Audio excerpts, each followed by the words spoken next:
श्री स्वामी समर्थ। नमस्कार स्वामी भक्तांनो। 9 ऑगस्ट नागपंचमी। तर हिंदू धर्मात दरवर्षी श्रावण महिन्याच्या शुक्ल पक्षाच्या पंचमीला नागपंचमी साजरी केली जाते आणि ह्या दिवशी नागदेवतेची पूजा केली जाते। तर व्हिडिओमध्ये आपण आज बघणार आहोत नागपंचमीच्या दिवशी काय करावे, पूजा कशी करावी, नागपंचमीच्या दिवशी कोणते कामे करू नयेत, जर कोणाच्या कुंडलीत कालसर्पदोष असेल तर तो जाण्यासाठी काय करावे, नागपंचमी का साजरी केली जाते, तर व्हिडिओ तुम्ही शेवटपर्यंत बघा। आता नागपंचमी दरवर्षी श्रावण महिन्याच्या शुक्ल पक्षाच्या पंचमीला साजरी केली जाते। ह्या दिवशी नागदेवतेच्या पूजेला खूप महत्त्व आहे। नागपंचमीच्या दिवशी नागदेवतेसह भगवान शंकरांची पूजा केल्याने कालसर्पदोष जीवनातील सर्व समस्यांपासून मुक्ती मिळते आणि जीवनात सुख आणि समृद्धी येते। नागपंचमी यंदा 9 ऑगस्टला साजरी होणार आहे। तर ह्या दिवशी प्रामुख्याने 8 सर्प देवतांची वासुकी, ऐरावत, मणिभद्र, कालिया, धनंजय, तक्षक, कर्कोटक आणि धृतराष्ट्र पूजा केली जाते। आता पूजा विधी।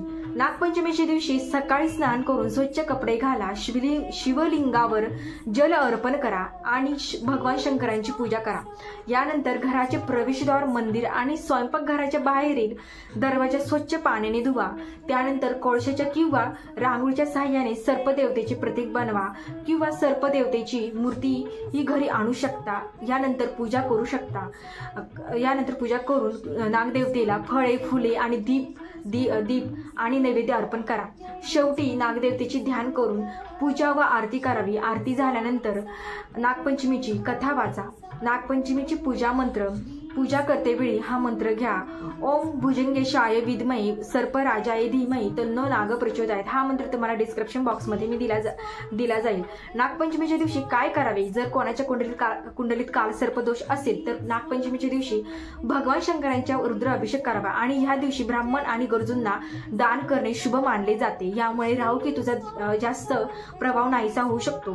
नागपंचमीच्या दिवशी उपवास केल्याने जीवनातील संकटे दूर होतात। यामुळे सर्व प्रकारची समृद्धी येते, सर्व प्रकारच्या मनोकामना पूर्ण होतात। नागपंचमी का साजरी केली जाते? नागपंचमी सण साजरी करण्याचे काही कारण सांगितले जातात। नाग हा महादेवाला प्रिय होता। महादेव वासुकी सापाला आपल्या गळ्यात ठेवत होते, त्यामुळे महादेवाच्या श्रावण महिन्याच्या पंचमी तिथीला नागपंचमी साजरी केली जाते आणि नागाची पूजा केल्याने महादेवाचे आशीर्वाद मिळतात।